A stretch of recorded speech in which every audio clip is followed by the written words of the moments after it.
I'm going to finish up in a second because I want to leave a lot of time for questions. But Katrina and I do have a list of books that we find very helpful, and I'm going to get that list to Iris. And so anybody who gives Iris their email, she'll be able to send that list to.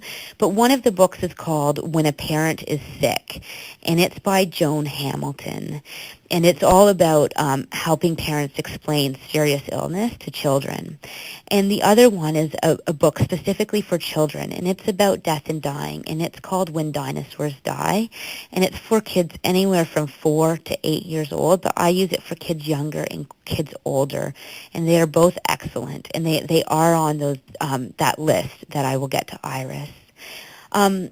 But to finish up, I just want to read out a passage that's written by Dr. Wendy Harpham, because I think it really represents and summarizes a lot of what Katrina and I have been talking about today.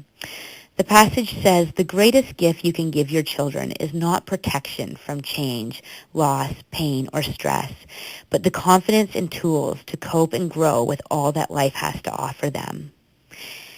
And essentially that sums up so much of the work that I do with families, really helping families move from a model of trying to protect kids from all of the hard things in life to being able to prepare kids for all of the hard things in life. And a parent or a grandparent's cancer diagnosis is a huge windstorm in a child's life. But we also need to remember that kids, just by the virtue of being human, are going to have a lot of windstorms in their life. And this is really an opportunity to give them some of the tools that they're going to need to be able to navigate those really, really hard times. Because there are going to be times in life where neither parents or any of the grandparents are going to be around anymore to be able to guide the kids through the tough spots.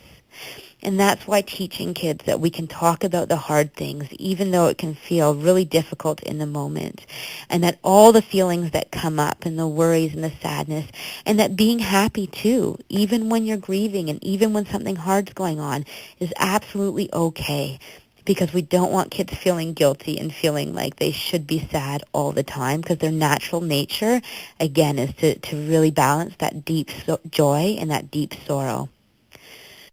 So I'm going to finish it there so we can open it up for questions. I'm going to put this on speakerphone, which will hopefully... Gentlemen, we will now conduct the question and answer session. If you have a question, please press the star followed by the 1 on your touchtone phone. You will hear a tone acknowledging your request. Your questions will be polled in the order they are received. Please ensure you lift the handset if you are using a speakerphone before pressing any keys.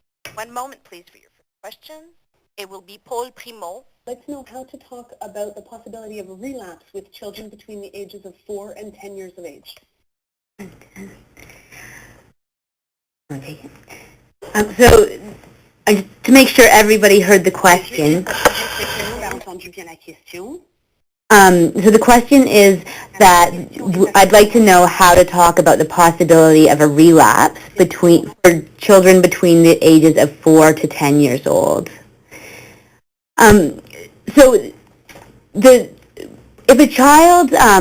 you're talking to children about the cancer and you're telling them that, right now the doctors are saying that the cancer is gone, kids will often ask, can it come back?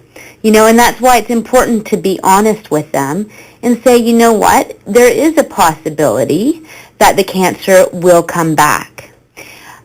If kids aren't asking about that whatsoever, then you don't need to talk about it. But if kids, unless you know that there's a really good chance of it coming back, so if you know that there is a really good chance that the cancer is going to come back, then you should tell the kids, so it's not a big surprise. And the way to do that is to say, the doctors gave me a lot of medicine. We're all hoping right now that the cancer is gone and that it doesn't come back. This is what we've all tried to make happen. But we'll keep doing tests, and if the cancer does come back, then we'll let you know right away.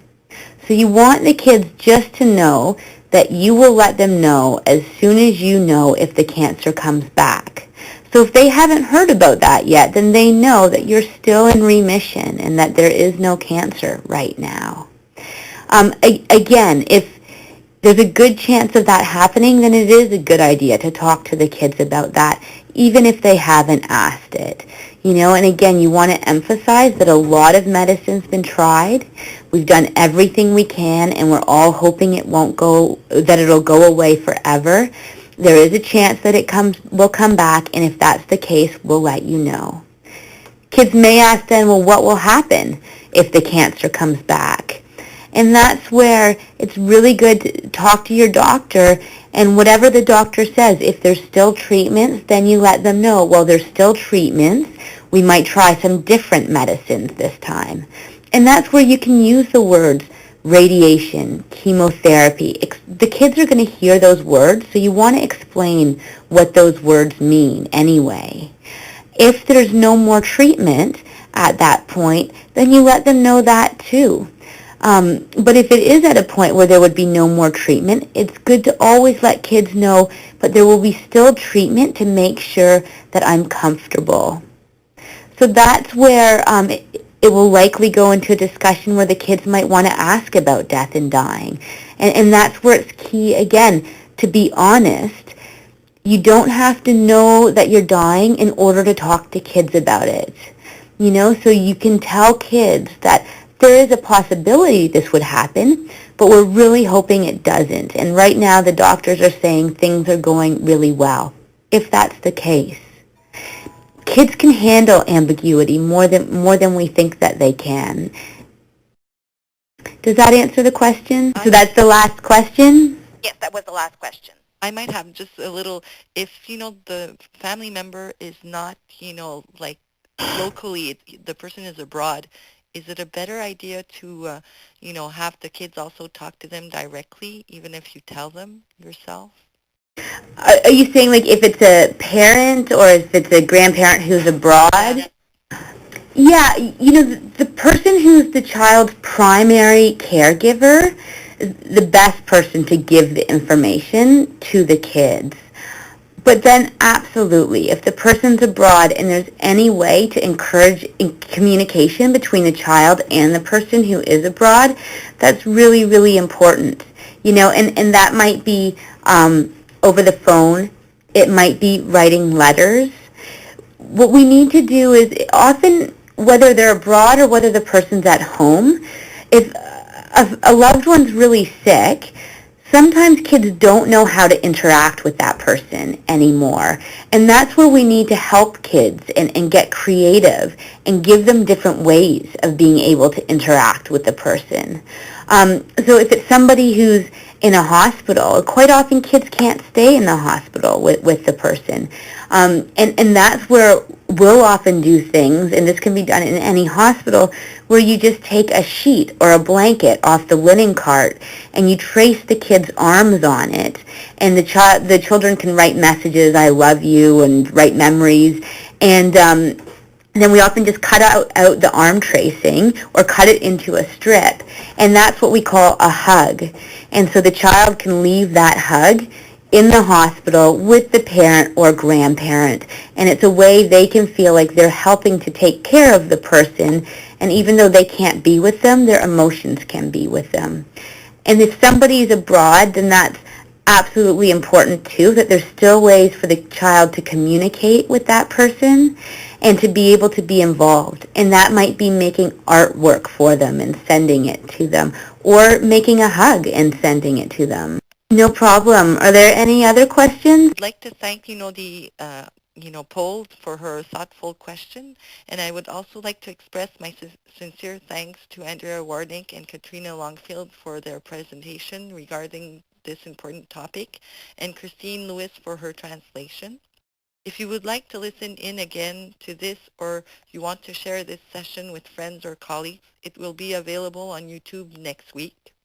The next teleconference are Clinical Trials Right for You.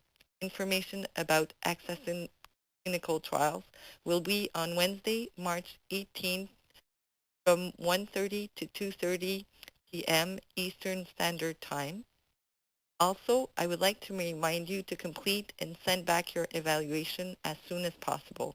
Your feedback is important to us. Thank you for being part of today's session. Have a lovely afternoon.